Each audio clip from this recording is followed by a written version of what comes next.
Annyeonghaseyo, greetings.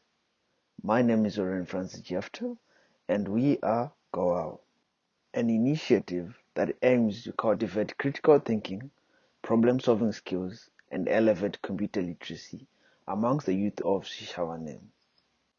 Today, at the face of the tragic pandemic, we find ourselves caught in an effort to educate, empower, and facilitate for a smooth transition in the digitalization of education as the World Health Organization calls for remote learning across the globe.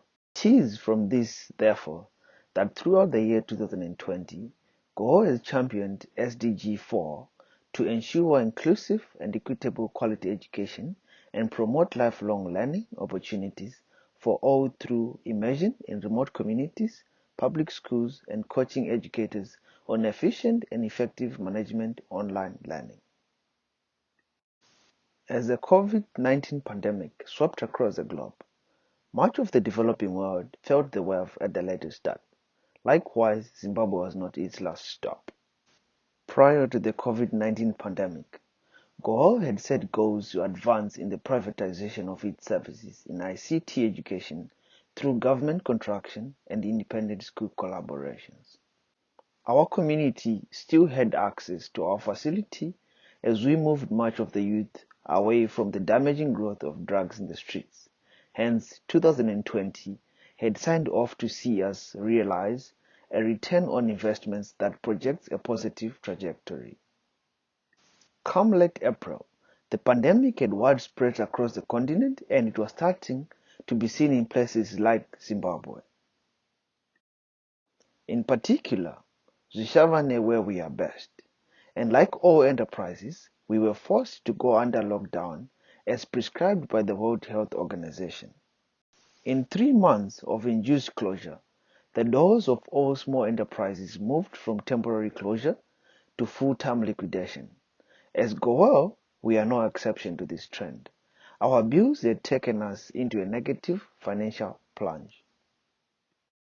But our mission was one not to be stopped, as we remain undeterred in the efforts to elevate computer literacy in Zimbabwe.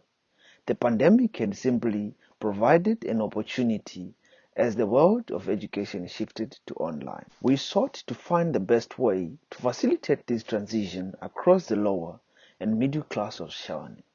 To this end, we found a solution in WhatsApp chatbots that connected our users to a vast resource database of education materials, mentors, and tutors. On physical transformations, we engaged with teachers and facilitated workshops on how to manage, plan, and execute online-based learning. With success in our non-profit off-site-based work, G.O.E.L closed its operational offices and shifted to off-site contractors of public schools, families, and the community of Zvishavane. More so, we are in development of an ICT-oriented introductory platform based on a LAN network within the community of Zvishavane. This platform is aimed at reducing the educational gap posed by the digitalization of education to individuals without the financial pool to afford the necessary resources for this system. And as the year 2021 lags yonder, we have seen ourselves grow to exist with the pandemic, facilitating innovative solutions to ease its burden. Financially, our books plunged into the negative due to most investments in the non-profit commitments. Nonetheless, our mission was and is still at large. 2021 marks the year where we as a team have sought to re-establish ourselves as a full contractor enterprise focusing on education in public and private schools. A transition that has seen us shift from being a youth register business to a private limited brand named Moreso. Much of our phase for 2021 is in the ideation phase, and as the year comes, G.O.E.L will have a phase that financially sustain projects under the profit-directed activities and non-profit community commitments. To this end, we thank our stakeholders, team, and board for supporting us thus far. Thank you.